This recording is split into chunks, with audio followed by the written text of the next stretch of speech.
the third session we're going to be doing is some thoughts on actually two topics.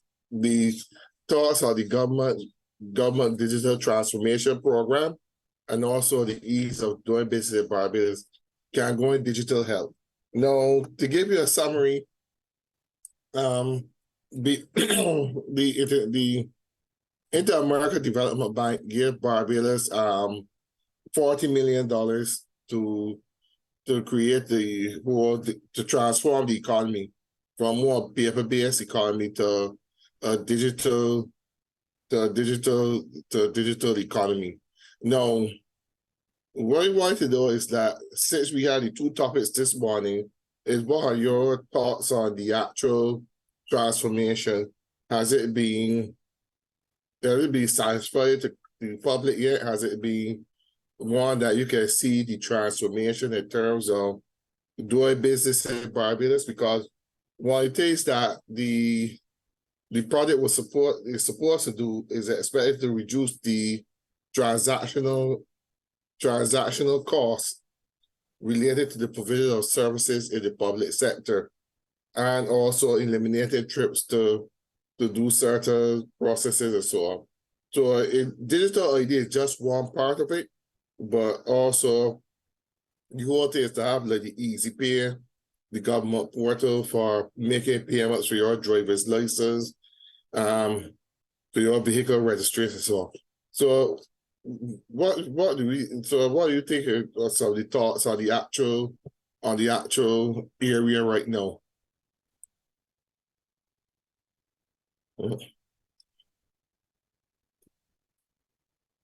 And also I must mention that the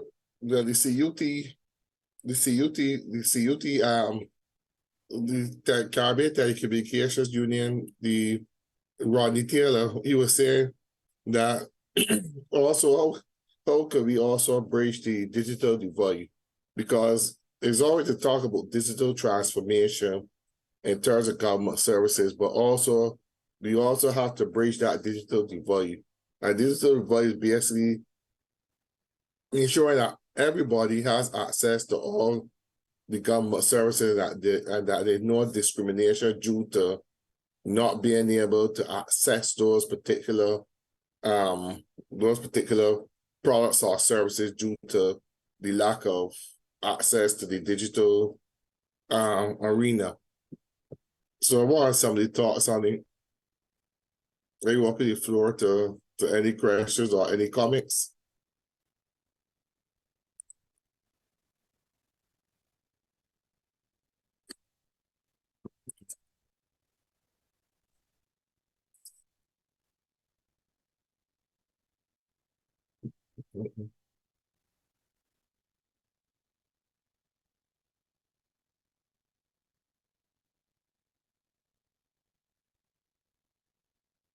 Right.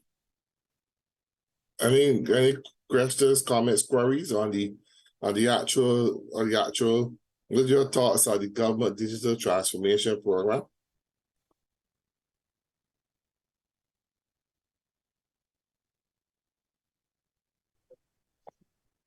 Yeah, Jason, yeah. Thank you, Mr. Singh. So I think that we have not perhaps advanced as much as I would have expected, but I must say that in terms of some encounters I've had with some parts of the digital transformation and improving the ease of doing business, I think just to call out some things that the police certificate of character process, I was very impressed when I had to engage with that over a weekend and get a request completed to the stage of delivery on a Sunday within a matter of maybe less than an hour. So I mean, I think like something like that is a concrete example of some advancement. I've seen some civil service employees in some areas certainly working late at night and over the weekend in terms of some responses I had when I had to engage with some payment processes and licensing of some some stuff in the technology arena. So I was very impressed there. So I think that flexibility in doing business outside of just the fixed business hours have been welcome for me and observing. And you know, I think that we're making some improvements, but still everything is not ideal there probably, and I think there's a long way to go, and sometimes when I have to interact with some of these things, there are things that maybe have been standard of doing e-commerce on the internet with large suppliers, and then when it comes to the stage of the e-commerce transaction, it looks a bit weird locally, and you're like wondering if you should trust it. So I think there are great advancements, but there are also some things where we need a longer way to go, and maybe we need to employ some more standardized de facto type stuff too that give some people less of a pause, because I'm thinking if it gives me as a technology person a pause sometimes in seeing some of these things, which truth be told, when I went through it, it seemed okay in the end. But yeah, that's my comment. Thank you. I saw Allison's hand up. You want to ask a question or make a comment? Hi, good morning, everyone. I would like to offer my comment, my thoughts on the program. Yes, it is good that we can see tangible steps towards things being made easier in Barbados as it relates to doing business in Barbados. What I would like to see, though, is better communication and better metrics of those, I guess you can call them modules at this point in time, the various applications that are being rolled out by the government. I think that would not only make it more transparent what progress is being made, but then also makes a way for reasonable and relevant suggestions to be made where improvements can be made.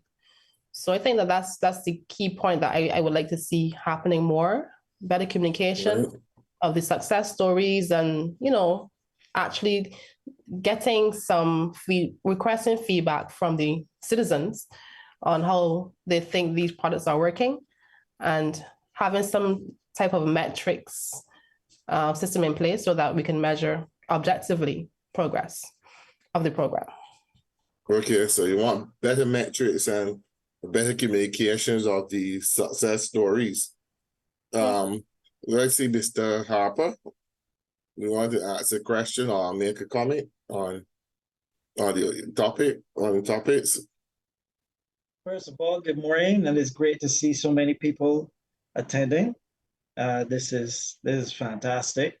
First off, in relation to AI, the question that a lot of people have not been asking is, why are you implementing AI in your processes? And if they can answer that question, then they can overcome the fear of it. There's a lot of the fear mongering comes from the fact that the people who were first out there were eliminating positions and processes willy-nilly. So that was where that came from. Now, going to the implementation of digitization for governments, this is something, let me just give a little background.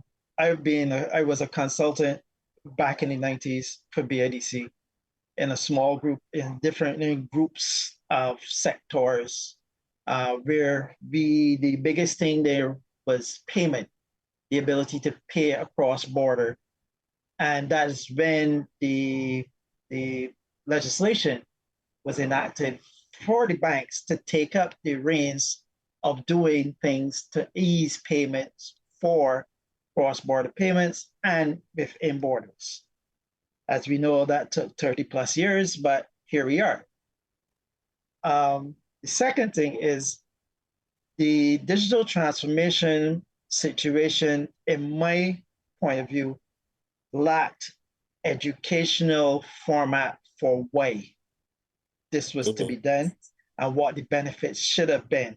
So dropping the ball on that aspect of it was the thing, but also to take into account that you're up against still a colonialized system of government thinking. I don't mean the ministerial level. I don't mean the permanent secretary level. I mean at the execution level. In Barbados, we suffer from implementation allergies. And those allergies have been and anybody can check me on this. But like I said, I've been in and out of technology for almost close to 30 years. And I've moved out of technology for this mere fact that I see too much regurgitation of questions, of possible answers, and of possible solutions, which if people will do their research, a lot of these reports already exist in BIDC. They exist in certain government departments. And therefore, this was inevitable. Because remember, Microsoft was pushing this whole thing about a document-less office for what? From the time they took over the precursor to Microsoft Word. So we have been on this journey for more than 40 years. What I think is missing, as I said, is education of the masses, not just the tech, not just the bureaucrats, not just the politicians or the policymakers. The people in the street need to realize that this is helpful to them. And in this continuing age of hacking, we are able now, yes, there's tracking, but we have always been tracked. We were being tracked from the time we got immunized with our little immunization cards. Humans have always been tracked from the days of Caesar. So let's get past that and realize that there are ways for you to protect yourself from being tracked if you really want to. But then people ask the question, what is it that you're doing that is nefarious that you do not want to be tracked?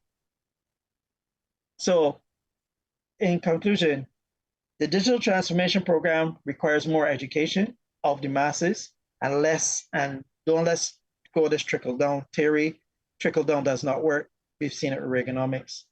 Ease of doing business still has to happen. And there's too much resistance within the system for it.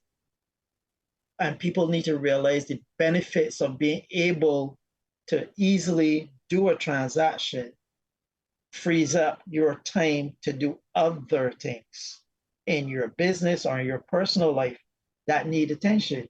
We have a situation now where we have so much connection, but we have so many lonely people. So that's in a nutshell. And again, this is great. I love seeing this and I want it to continue. So keep asking questions, keep being curious. And where people need to be lauded, laud them. Where people need to be constructively criticized, do it.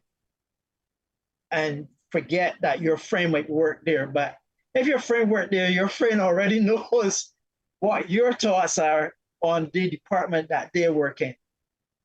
So if we don't say anything, nothing changes. And that's the bottom line. Okay. So I see that but for all three sessions so far this morning, I've seen that one of the common trends that seem to go through, or trends that seem to go through all the discussions that we had, is that there seems to be a lack of education. Whether it's a lack of education on AI, whether it's a lack of education on cybersecurity, right? But it seems like if we have this lack of education about these issues that impact our nation.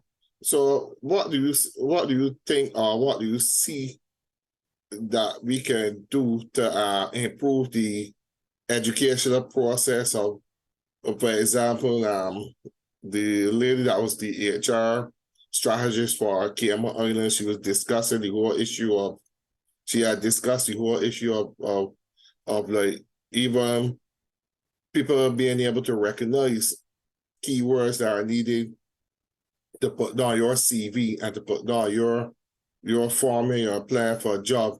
Now, what I'm going to ask is, what can we do to improve the educational process in Barbados to expand it? I see Mr. Ward has his hand up too. Yeah, thanks for that, Dave. I just wanted to tack on what Mr. Harper is saying. I think we need to go back to basics. And I say that because a lot of conversations I hear at various levels, they talk about, okay, so we have a penetration rate of 102. And that is for some reason being associated with digital literacy. And that is a fundamental start of the problem. Because I have a cell phone, because I have a laptop, because I have internet running to my home, that doesn't mean that I am digitally literate at all. And it also means that we need to define what digital literacy means before we can even start talking about we have a digitally literate society. So what are the programs that we can put in place starting from ground level? And I'm talking from a child to senior citizens. I'm talking the whole space. What can we do to ensure that we are, that first part being inclusive, but also that we are all talking about the same thing? That digital literacy doesn't mean one thing for me and something different for you. Because any digital transformation program has to look at how are my citizens going to use this platform? How are my citizens going to be a part of this? Is digital transformation to improve processes and services? But at what level do my citizens reside? I mean, does it make sense I design a system that my citizens can use?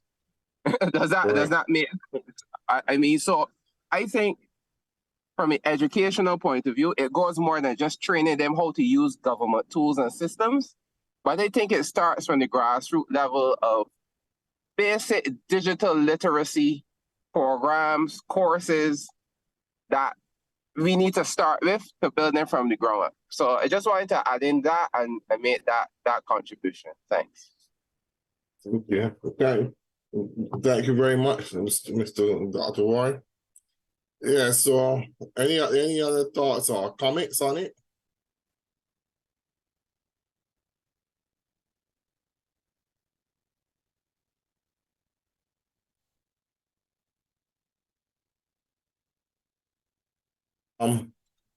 So one question we'll have to ask is like, how can we improve this? But we talk about the education, but also with the ease of doing business in Barbados, we have to ask questions, can going digital help? Will it help us in terms of getting money from overseas in terms of facilitating business growth, but being able to transfer money between countries easier, even Caribbean countries, right? Because that has been an issue between, I know many business people have complained about the difficulty in transferring money or receiving money from outside the country, except for probably doing wire transfers. Now, what do you think we need to do, or what can we do in Barbados to help if going digital will actually assist us in actually improving on that actual metric?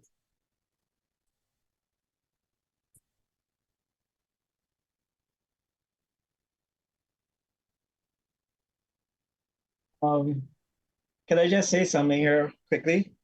The situation is more of a social one when it comes to the banking aspect of it, because personally speaking, it still, there's the mindset that only certain people have access to resources beyond the shores of Barbados, and therefore any monies coming in is under scrutiny. If you are not in that particular so-called echelon of person. And if you have, even as us as a society, we look to attract funds from, say, the EU, who is very happy to give a lot of people money for projects, grants, et cetera, you find that there's a lot of question as to why do you want this money? Who did you ask for this money when it's clearly documented where the money is coming from, who it's coming from? Because people have, some banks in Barbados have literally adopted the Dodd-Frank legislation from the US and applied it to the Caribbean situation, given the fact that they lump people in the Caribbean into one people as being people of nefarious intent.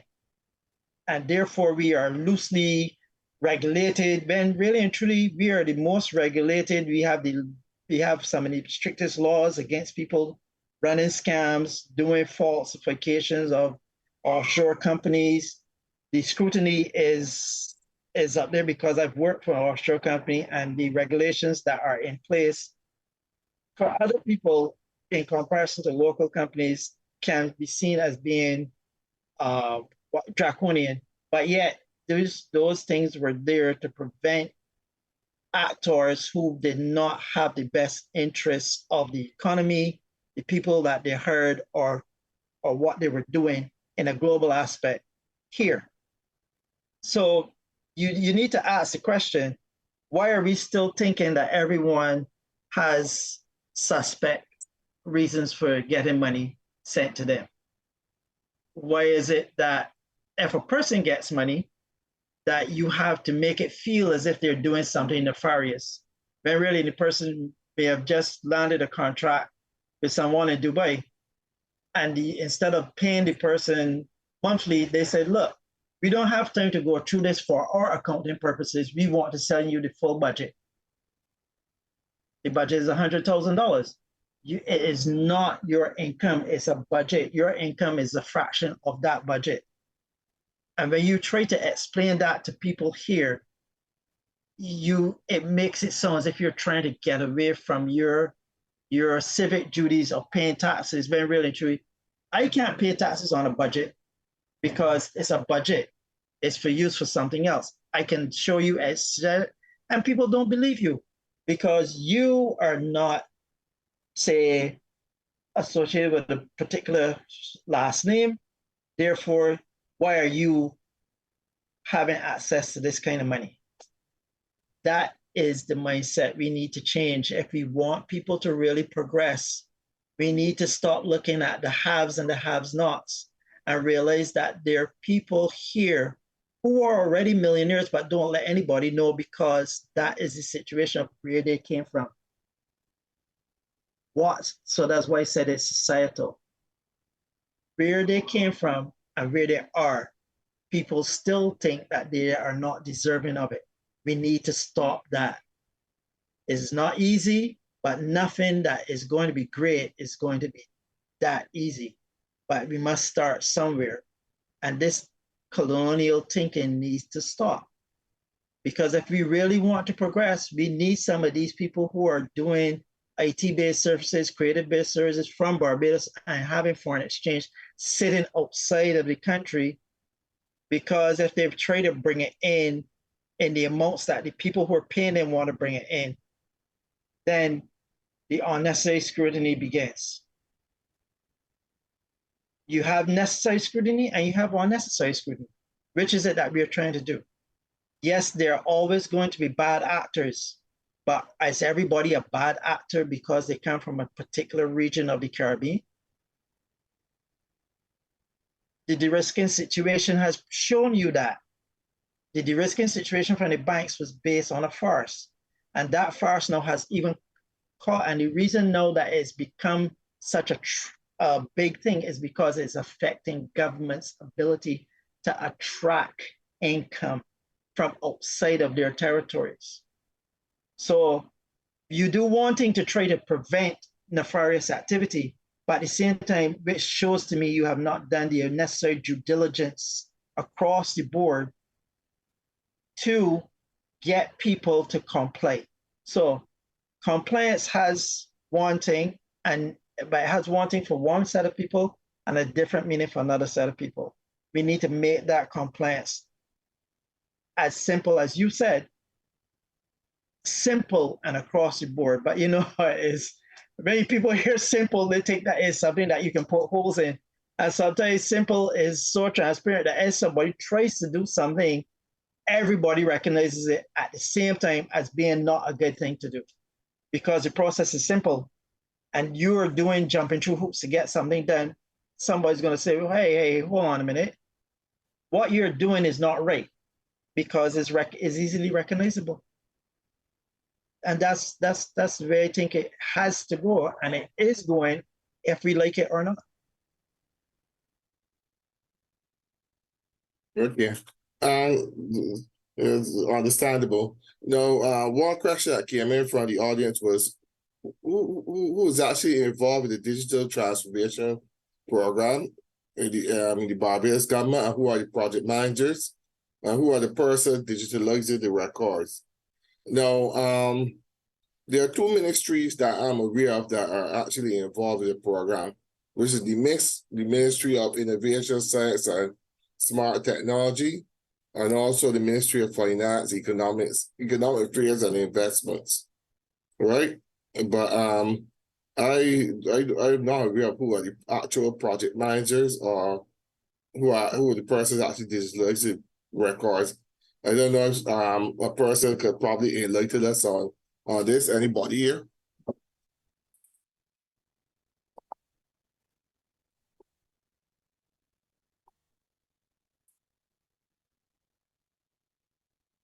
Right.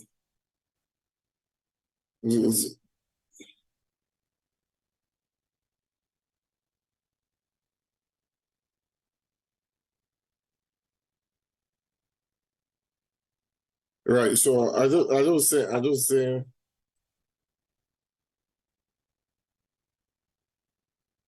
Okay. Person brought it truly. The actual person that responsible for the actual project manager is actually Rodney Payne, right? It's actually Rodney Payne.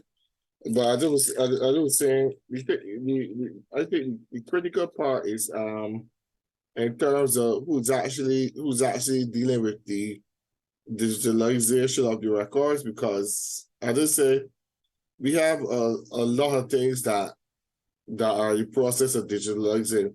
As I recall, they were actually looking at digitalizing the hospital records because the as you know, the hospital has a lot of paper records currently for their for patients, right? And they were looking at digitalizing the record. I don't know how far it has gone so far. I don't know if they have anybody that could enlighten us on the level that the hospital has gone to yet. But as I said, the challenge with the ease of doing business in Barbados is that there are so much gaps in terms of the knowledge, because, like, say for instance, most of the banks that deal with businesses are, well, of course, are privately owned, and they have their base of operation outside of Barbados, mostly in Canada right now. And how does that impact us in terms of the actual ease of doing business in Barbados as a business person, and also the government's aim to get us digital, aim to transform our economy? Like, how does keep Kaipor, the Kaipor, fit into this situation? How does they fit into that situation? That Kaipor is the place that actually registered businesses, you get incorporations done at them and so on. And they have opened a portal that you can actually register your business. You could get certain things done without having to go to the Kaipor office. how has that impacted? Has anybody used it, or has it, or have you known of anybody that used it, and what impact it has been on the ease of doing business in Barbados?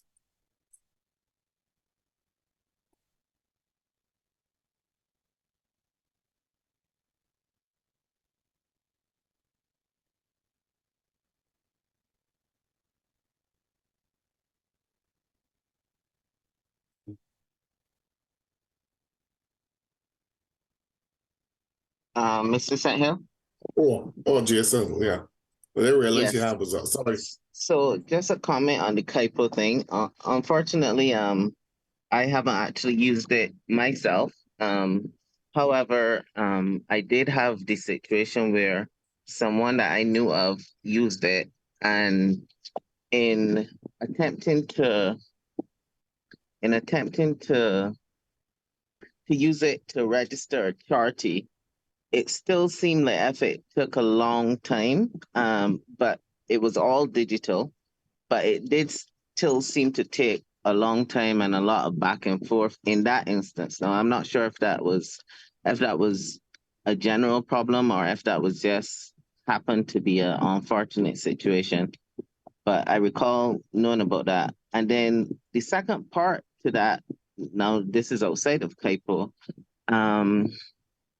when the next stage, when the businesses had to interact with the banking system, I guess because of the whole know your customer legislation and so on, that also took a really long time, longer than Kaipo registration took to complete, I believe. And I'm talking about months, more than 4 months in terms of that phase with the banking.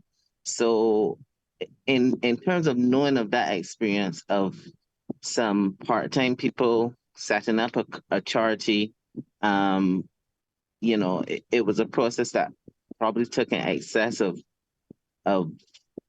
8 months, I would roughly say, between the Kaipo component that probably took 4 more months, and then the banking phase, which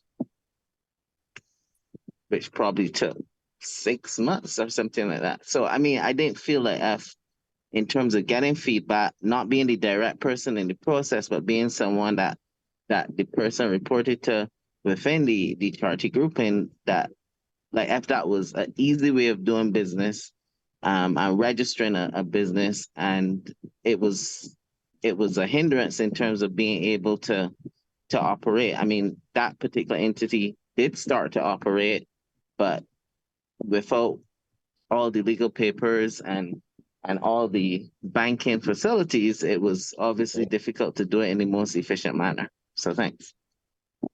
Okay. So, somebody asked, but I think it was already answered. If they were asking Miss had a person dedicated to cybersecurity, because as part of the actual loan agreement that the government has signed with the actual IDB, was that they were supposed to have a cybersecurity strategy supported by the establishment of a security operations center, or SOC, SOC. So,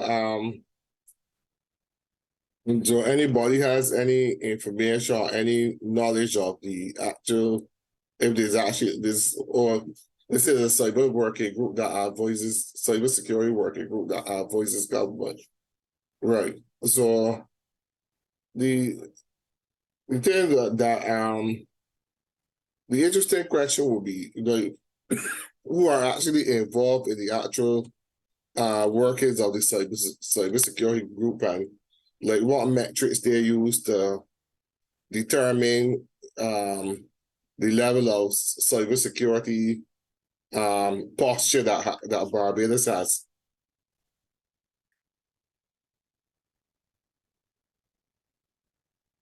Because I think that one thing is that we're learning these things like on the way, but it's like there's a very little information in the normal newspapers or government communications with the public in terms of who the cybersecurity group what the type of sites. I mean, you don't need to know all, but like, take for instance, like what security measures are in place for whether it be or digital IDs, whether it be the dealing with the ease of doing business, what type of security controls are in place at the actual government the actual government ministries that will ensure that our information is kept safe and not exposed to the World Wide Web. So it'd be an interesting question to know, like, what are some of the things that govern these things?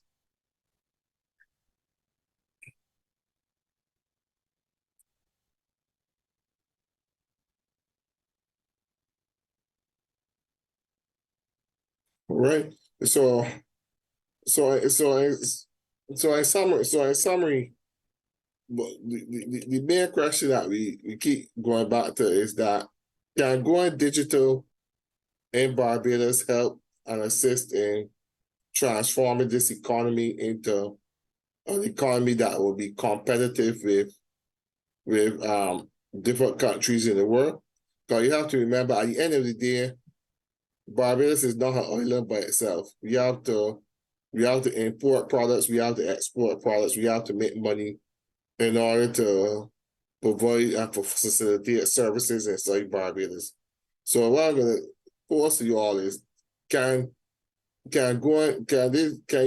think that this digital transformation project or program can help Barbados almost regain some of the, I would say some of the loss, some of the interaction that they have in the world?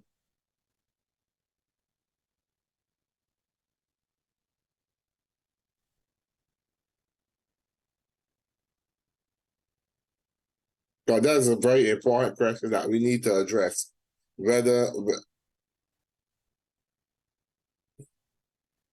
Another question that we need to address, whether this digital transformation will help the island to transform and be competitive out there. Because remember, we are competing against different nations in terms of getting our goods and services out there. So will you say that our projects, the digital transformation project has helped us to regain some of the ground that we have lost?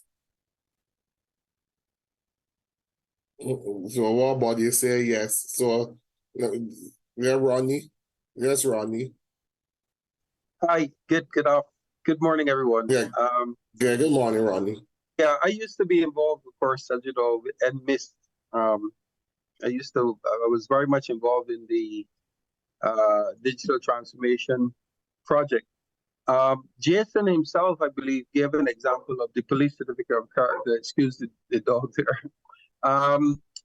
And he spoke about applying for, I believe, over the weekend and receiving it in the same weekend, I believe, before Monday.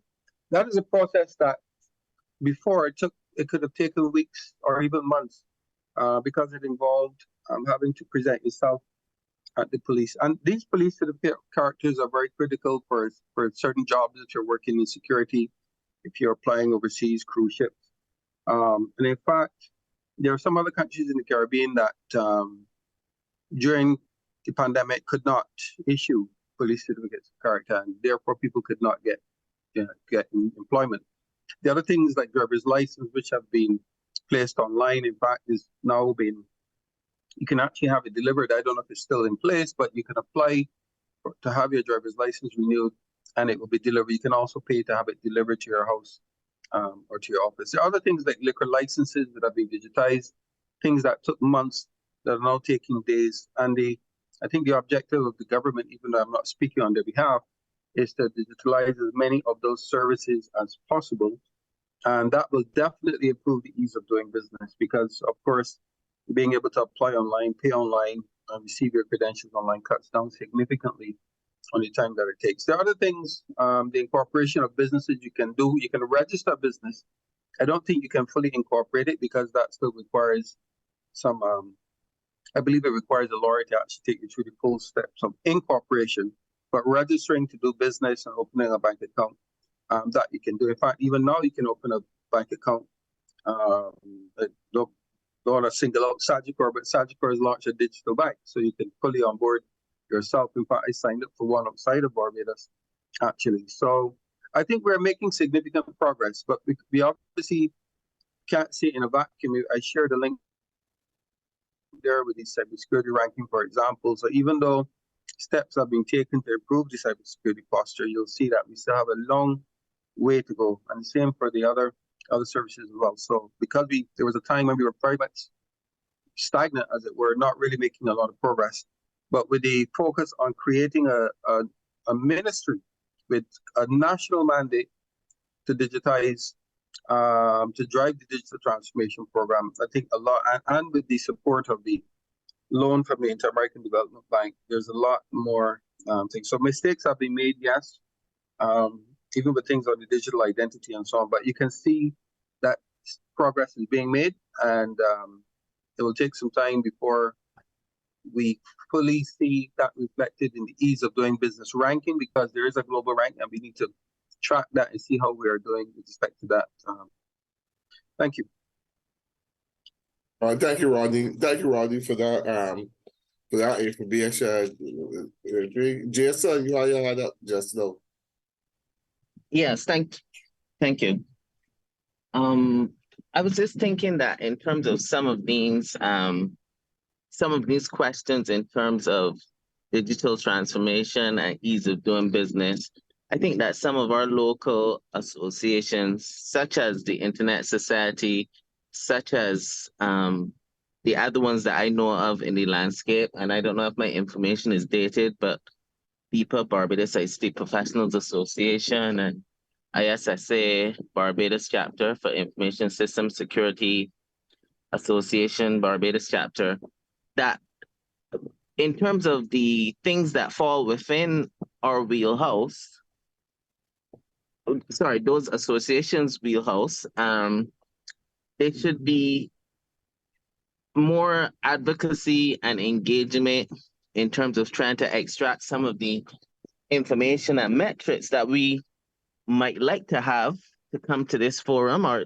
there could be a working group coming out to this forum that even works on that type of thing, because I think we need to definitely have more information and even provide more guidance on some of these things, as the ones of us that are more expert level citizens in various things, whether it's the digital transformation, the cybersecurity, the AI, etc. So I think that one of the growths coming out of discussion stuff like this should actually be action stuff involving research, involving advocacy, letter writing, and advice and consultancies and whatever else, besides the ones that just occur privately for those privileged enough to work there or get consultations, because some things, some body or bodies have to do for the benefit of the industry and for the benefit of the larger community. So I want to challenge us on that, so that like when we come back next year or some other forum, that we have a bit more data and we can say, this is what we had an issue with in 2023 when we were discussing it, and this is what we worked on, and this is what we find out, and this is where we're going, So good luck on that, and looking forward to be a part of that process. Thanks. Yeah. I would agree with Jason that we need to have that discussion further. I mean, this is only the beginning, but I believe that we need to have that national discussion further in terms of how to develop it properly, how to ensure that all the citizens are aware and know about the actual digital transformation, because we don't want a situation where some people know and some don't know. We don't want a digital divide. And that's what the different organizations that we should aim for, that to ensure that the Barbados won't get into that situation where you have some people that know about the digital transformation and some people that don't, right? And we have some people that know to use the tools of computing, and then others that don't. So I can see that we need to have a further discussion, and probably a one that needs to go more nationally and involve more actors in it, because the digital transformation don't only impact not only business, it impacts from our driver's license to our digital ID to it impacts us as a nation. And I think that a lot of it has been ongoing, and they've not been very big discussions, except that you only get a bloat when something happens, or if people feel that they are being tracked or something like that. So we need to have these discussions more regularly, so that we can ensure that Barbados, that people in Barbados know about these situations. Now, any further questions, comments, because we have to wrap up, and then any further comments, questions, and then we're going to wrap up.